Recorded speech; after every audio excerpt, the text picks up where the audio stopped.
Hey everyone, just want to share with you this morning what God shared with me this morning during my quiet time reading His Word.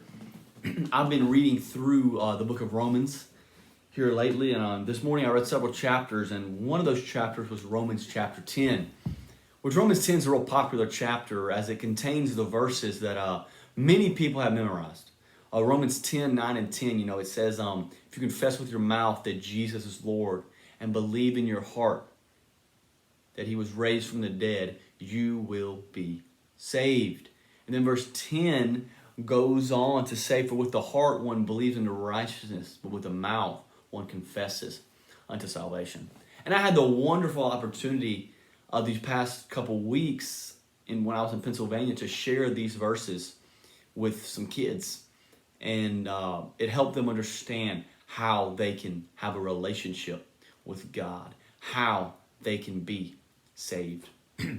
But the popularity of these verses, because of that, it often overshadows the beauty and the significance of other verses in this chapter. And one of the most applicable verses in the whole chapter, and one of the most convicting verses in the whole chapter, is actually the very first verse.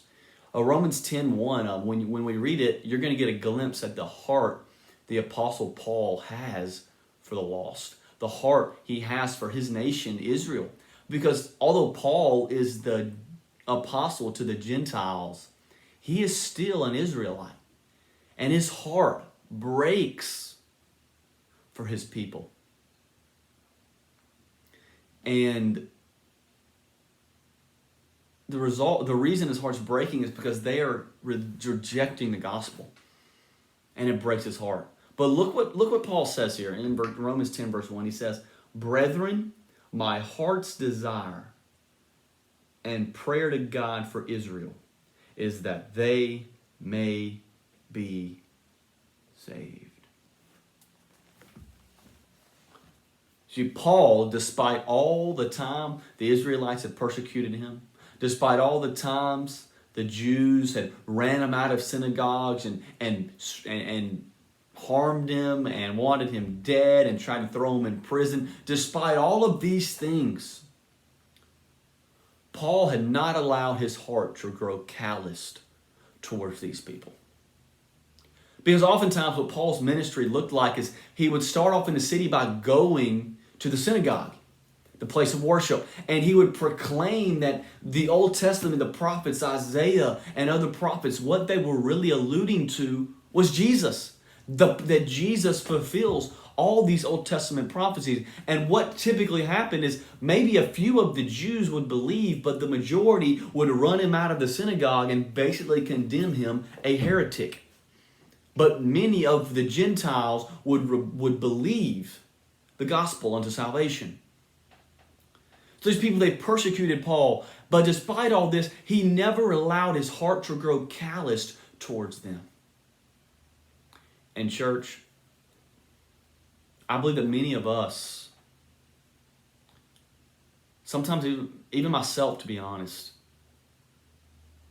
we've allowed our hearts to grow callous towards the outside world. We see sinners acting like sinners, and instead of our hearts breaking for them, we get angry with them. And to an extent, it's understandable with some of the heinous things our world's doing today. But we get to the point where we get so fed up with them and our heart gets so calloused, what happens is our heart no longer begins to break for these people, and as a result, we no longer share the gospel the way we should. And it all starts because, unlike Paul, whose heart was breaking for the lost, our heart has grown calloused towards the lost. And that's a problem. That's a problem. See, Paul says, look, my heart's desire and my prayer is that Israel may be saved. And church, I want to ask, and I ask myself this.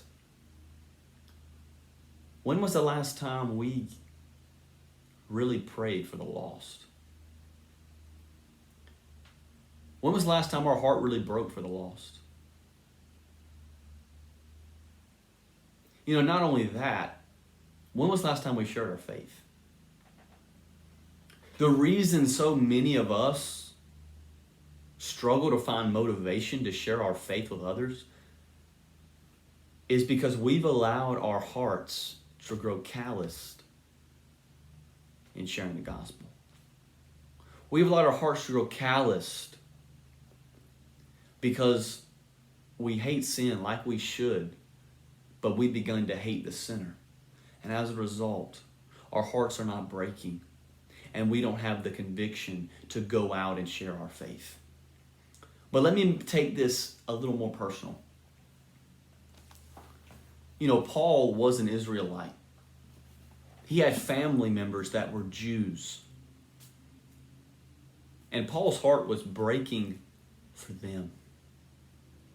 Likewise, I'm sure each one of us have family members who have rejected the gospel, who refuse to believe.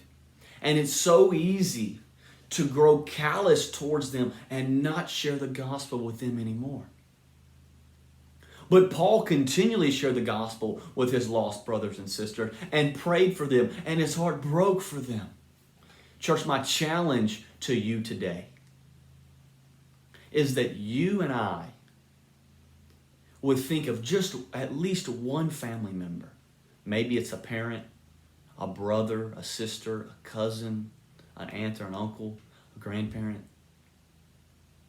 That we would think of at least one person in our family who does not know God.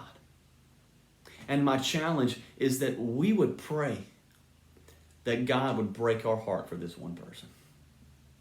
That He would break our calloused hearts and give us a spirit of conviction to pray for them and to share the gospel with them and desire for them to call on the name of Christ and be saved.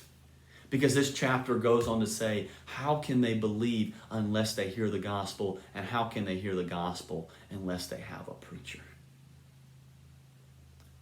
Church member, if you want to become better at sharing your faith, you got to start off by allowing God to break your heart for the lost.